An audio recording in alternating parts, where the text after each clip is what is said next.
What's the best street fight you've ever been in?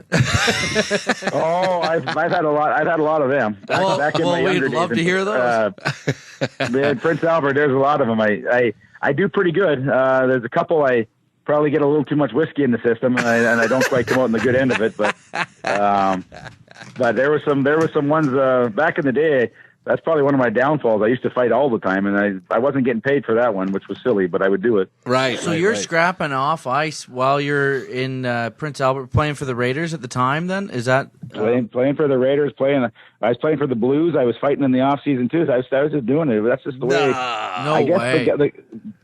The guys I hung out with, my buddies and my friends were, that's the way we rolled. We'd go out and we'd have a good time. And So tell us. Too many Jack Daniels, and Jack Daniels has been the downfall of many great men. So tell us about a banger. What's your number one street fight that you got in?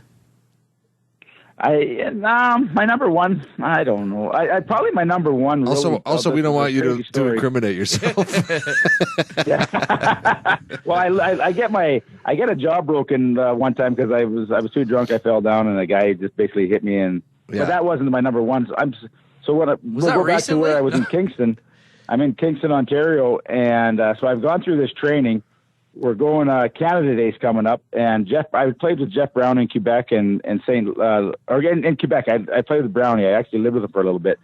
So Brownie asked me and Trevor Steinberg to come up to Ottawa. Well, Steiny doesn't go. I go, and we're up there hanging out, and Jeff Brown's got a friend who's a cop, and so we're out there and we're drinking, and I get into this bar and. I watched there's about 6 or 7 guys. They look like they're big stocky football guys or whatever. And they were picking on this one guy and I'm sitting there, and again, I'm into the whiskey. And I said to the guy, why don't you fucking leave him alone? And then that started and we wanted to go outside. So before you know it, I'm sitting outside and it's sort of like a square in Ottawa. And I couldn't tell you where it is, but me and this guy square off, and by the time the fight's over, it goes on for like 5 minutes, I bet you. By the time this fight gets over, we got a crowd of probably 2,000 people around us watching this fight. Canada! Yeah, on Canada Day.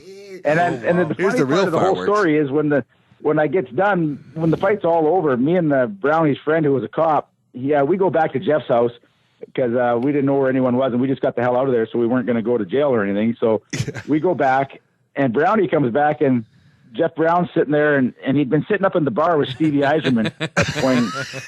So Jeff Brown goes, as Jeff Brown's sitting there telling the story, he says, you guys missed it all. You wouldn't believe it. He says, we're sitting up here on the balcony. You should have seen this fight that went on down below. And I go, Brownie, you stupid ass. That was me. Well, it was quite a heyday, though. It was pretty great. Oh yeah, great story. You know, whoever fought you that night, that's their claim to fame. You know. It was the funny thing about the fight when I was with the guy because I'd gone through this boxing training. Yeah. So we're getting ready. We're squaring off with the guy, and I'd been probably the couple weeks leading up to it. I'd been working on my left jab.